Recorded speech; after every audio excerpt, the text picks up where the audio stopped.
നയിക്കുന്നത് എന്തൊക്കെ ദുരനുഭവങ്ങളാണ് നിങ്ങൾക്ക് നേരിടേണ്ടി വന്നത്? നമ്മൾ കേരളം കണ്ടിട്ടില്ലാത്ത വലിയൊരു ദുരന്തത്തിനാണ് സത്യത്തിൽ നമ്മളൊക്കെ സാക്ഷ്യം വഹിക്കുന്നത്. നമ്മൾ ഈ സ്ഥലത്ത് നിൽക്കുമ്പോഴും നെട്ടലോടെയാണ് പലരും അവരുടെ നഷ്ടപ്പെട്ട ഉപ്പയുടെയും ഉമ്മയുടെയും മൃതശരീരം ഒന്ന് കണ്ടുകിട്ടാൻ പ്രയാസപ്പെടുന്ന സമയം.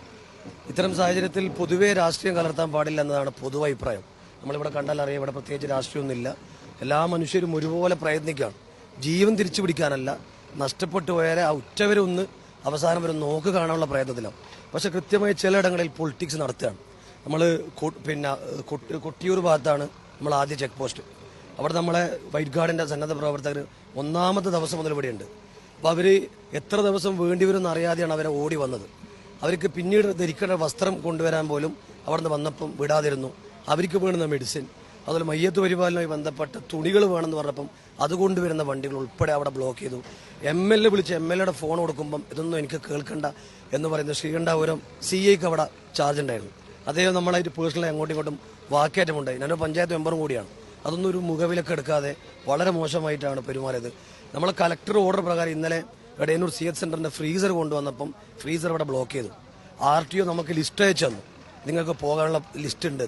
അത് കാണിക്കുമ്പോൾ ശ്രീകണ്ഠാപുരം CI അതൊന്നും നോക്കാനുള്ള മനസ്സ് കാണിക്കുന്നില്ല.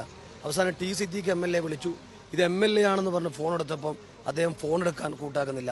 അവസാനം മണിക്കൂറുകളോളം കാത്തു നിന്നു. ഫ്രീസർ ആണെന്ന് ബോധ്യപ്പെട്ടു.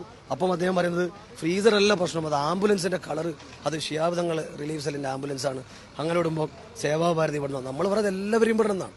ഈ ദുരന്തമുഖത്തേക്ക് സേവനമായി വരുന്ന മുഴുവൻ സന്നദ്ധ സംഘടനയും, അവിടെ സേവാഭാരതി ഇല്ല, വൈറ്റ് ഗാർഡ് ഇല്ല, യൂത്ത് കെയർ ഇല്ല, യൂത്ത് ബ്രിഗേഡ് ഇല്ല. കാരണം നമ്മൾ കൈമൈ മറന്നാണ് ഇവിടെ വരുന്നത്. നമ്മൾ തിരിച്ചു പോകുമെന്ന് പോലും നമുക്ക് ഉറപ്പില്ല. ഇവിടെ വരുന്ന സ്ഥലങ്ങൾ, നമ്മളിപ്പോൾ ഒരു പള്ളിയിൽ രക്ഷാപ്രവർത്തനം കയറിയപ്പം നമ്മളെ മുട്ടോളം കാലം അവിടെ പൂണ്ടുപോകണം, തിരിച്ചു കയറാൻ പറ്റുമെന്ന് നമുക്കറിയില്ല. അത്ര പ്രയാസപ്പെട്ട് ഓരോരുത്തരും വരുന്നത് ഈ പ്രയാസപ്പെട്ട മനുഷ്യരോടൊപ്പം നിൽക്കാനാണ്.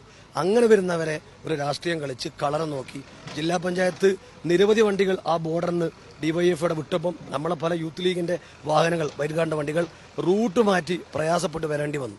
അങ്ങനെ ചില പ്രയാസങ്ങളുണ്ടായി. അത് ഇന്നലെ സർവകക്ഷി യോഗത്തിൽ T സിദ്ദീഖ് MLA മുഖ്യമന്ത്രിയോട് തന്നെ നേരിട്ട് സൂചിപ്പിച്ചു എന്നാണ് അറിഞ്ഞത്. ശനിയെങ്കിലും നമ്മളെ പോലുള്ള സന്നദ്ധ സേവകർക്ക് പറയാനുള്ളത്, നമ്മൾ ഇവിടെയും ഏത് പാതിരാവിലും എത്ര പകലന്തിയോടെ നിൽക്കാൻ നമ്മൾ തയ്യാറാണ്. പക്ഷെ ഇവിടെ പൊളിറ്റിക്സ് കളിക്കരുതെന്ന് മാത്രമാണ്.